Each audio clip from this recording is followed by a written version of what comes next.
The United Kingdom stands at a crossroads, ablaze with indignation as deep divisions emerge over religious freedom and animal welfare. In a landmark and deeply polarizing intervention, the UK Supreme Court has assumed jurisdiction over a case that strikes at the very heart of national identity, tradition, and belief. At the center of the legal storm is the court's president, Lord Robert Reid, who has courted controversy with a statement that many faith communities have found chilling. The Supreme Court, the apex of the British legal system, is now poised to deliberate on what is arguably the most explosive cultural conflict of the decade. The question on the bench: should halal slaughter, a centuries-old religious rite practiced by millions, be outlawed in Britain? It is a question that has fractured Parliament, unsettled communities, and thrown the country into moral disarray.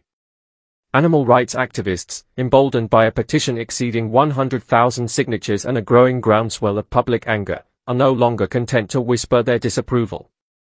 Their campaign has now reached the legislative chambers. But it is the Supreme Court's sudden and unexpected intervention that has truly stunned the nation. Lord Reid's pronouncement has been unequivocal: in a civilized society, the welfare of animals must come before religious exemptions. Did you know that over 95% of our viewers aren't subscribed to the channel? We totally get it, life gets busy, and sometimes it's easy to forget. But here's the thing, subscribing is completely free, and it really helps us keep creating the content you enjoy. So, why not hit that subscribe button and join our community? It only takes a second, but it makes a world of difference to us. Thank you for your support.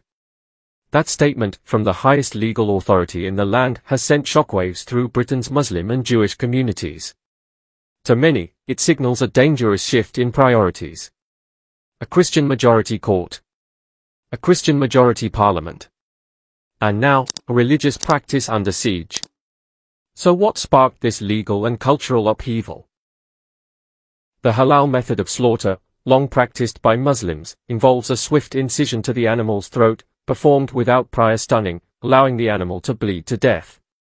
Kosher slaughter, practiced by observant Jews, follows a similar ritual. For decades, these methods have been safeguarded by religious exemption laws, affording Muslim and Jewish citizens the freedom to practice their faiths just as Christians have long enjoyed in their own cultural traditions. But now, those protections appear to be under threat. Spearheading this change is a new cohort of political figures and media personalities, determined to challenge the role of religion in the modern British legal framework. Rising media commentator Charlie Diaz put it bluntly: Britain is a Christian country, and I don't think we should apologize for prioritizing Christian values, including our long-standing compassion for animals, above other beliefs. The implication is stark: your faith is secondary, your traditions antiquated, your practices somehow UN British. Yet critics of this view point to a glaring inconsistency. The United Kingdom continues to permit intensive factory farming, a system that subjects millions of animals to lifelong confinement, forced chemical treatments, and darkness. The same voices decrying 4 minutes of bleeding in halal slaughter remain eerily silent about the suffering endured by animals in industrial agriculture. Where, they ask, is the moral outrage there? This controversy, many argue, is no longer simply about animal welfare. It is about control, about cultural conformity, and about the quiet erosion of religious liberty in the name of so-called progress. Mohammed Amen, co-chair of the Muslim-Jewish Forum of Greater Manchester, issued a stark warning: if halal and kosher slaughter are banned, entire communities will be forced either to abandon meat consumption or to import it at great cost. This is not merely inconvenient, it is religious persecution by stealth. But the Supreme Court appears unfazed by these concerns. Lord Reid has made his stance clear: the rights of animals must supersede ancient religious commandments, regardless of their longevity or cultural significance. This is no longer a matter for public discourse. It is a matter of institutional enforcement. Religious groups, now on the defensive, are asking a sobering question: if animal welfare trumps religious practice, what will be next? A ban on circumcision? Restrictions on the hijab in schools? Prohibitions on fasting during Ramadan? The fear is of a slippery slope, a gradual but deliberate dismantling of religious freedoms under the guise of modern ethical reform. Even more disconcerting is the silence from many mainstream Christian leaders. While political voices become increasingly vocal and increasingly hostile, faith leaders such as the Archbishop of Canterbury have remained notably quiet. Meanwhile, terms like barbaric, cruel, and medieval are being flung at halal and kosher practices in political and media circles. Their vision, a supposedly humane Britain, where only the values of the dominant culture define what is considered humane. But what is being overlooked is this: halal slaughter is not the practice of a fringe sect. It is a pillar of life for over 3 million Muslims in the United Kingdom.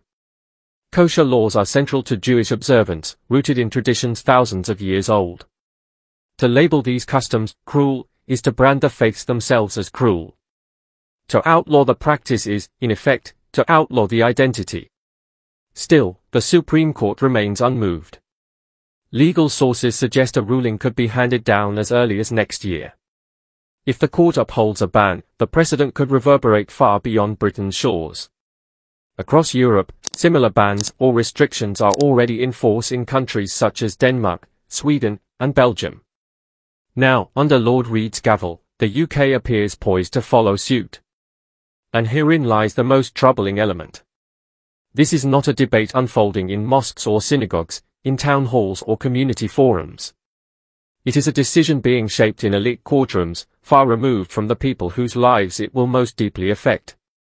Religious leaders have begun to warn, under the guise of compassion, Britain is erasing its religious minorities from public life. The media, meanwhile, spins it as a triumph of modern values. But is it truly progress or merely another step in the ongoing campaign against religious tradition? One thing is now certain: this is no longer a debate. It is a verdict in motion. Unless Britain confronts what is at stake, unless it speaks out for genuine diversity, the kind that includes religious freedom, it risks becoming a nation that claims to value tolerance, yet tolerates only a single worldview. Lord Reid has made his position clear. The Supreme Court has taken its stand. In the wake of the Supreme Court's controversial stance on religious slaughter, Britons of all faiths, Muslims, Jews, and even Christians, are being forced to confront an unsettling question: whose rights hold sway in modern Britain? If animal welfare now supersedes religious liberty, what remains of the freedom this country so proudly claims to uphold? Meanwhile, across the Atlantic, another quiet storm has erupted, one with far-reaching implications. Donald Trump's signature economic strategy, designed to shield American industry and assert national self-reliance, has been dramatically dismantled. And, according to some, a prominent British figure lies at the heart of it: Nigel Farage. While much of the American public remained unaware, and while patriotic Americans toiled to rejuvenate domestic industry, Farage, a British political firebrand with no allegiance to the American people, was allegedly pulling strings behind the scenes, aiding in the demolition of Trump's America First economic vision. A recent ruling by a little-known trade court in New York has effectively invalidated Trump's global tariff framework, claiming the former president lacked the legal authority to unilaterally impose sweeping tariffs on foreign imports, a power, the court ruled, reserved exclusively for Congress. But why now? Why, several years after these tariffs were introduced, does such a ruling suddenly emerge? And how is Nigel Farage, a former British MP with no formal role in American politics, implicated?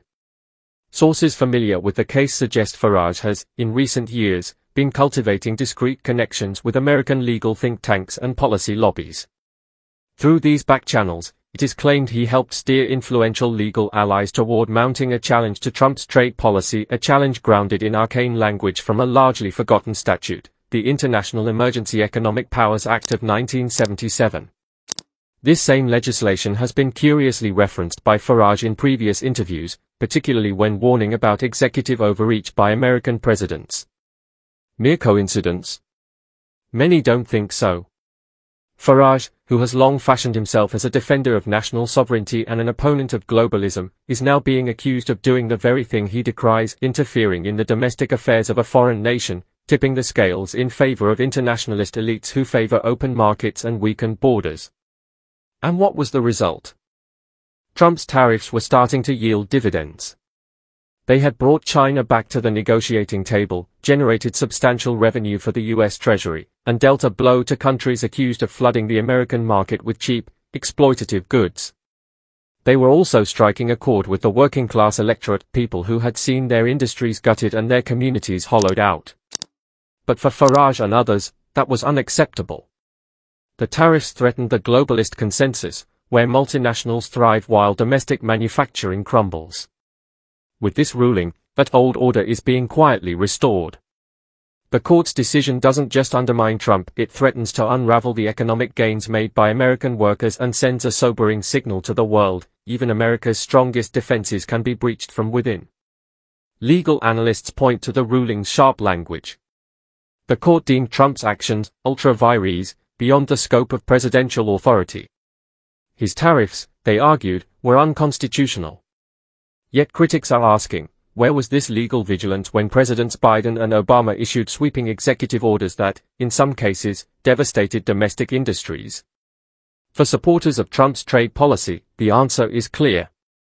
The establishment fears economic nationalism. It fears disruption. And now, a British politician, one who built his career railing against foreign interference, stands accused of orchestrating exactly that. This is not merely a legal technicality, they say. It is an act of economic sabotage. And the consequences are already unfolding. While the Trump team scrambles to file an appeal, foreign imports are already flooding back into American markets. Domestic manufacturers are once again vulnerable. Workers who only recently felt a resurgence of hope are now staring down the same bleak uncertainty that defined previous decades of deindustrialization. And Nigel Farage? He remains in Europe, watching from a distance, having allegedly played a crucial role in unraveling one of the most audacious economic reforms in recent American history. So when factories close, when communities lose jobs, when British and Chinese steel undercut local producers, some will know exactly where to lay the blame. Not just with the courts. Not just with the global corporations. But with a British politician who, many argue, has no business meddling in the affairs of the American people. Nigel Farage, once the face of Brexit, now accused of helping to dismantle America First from the shadows.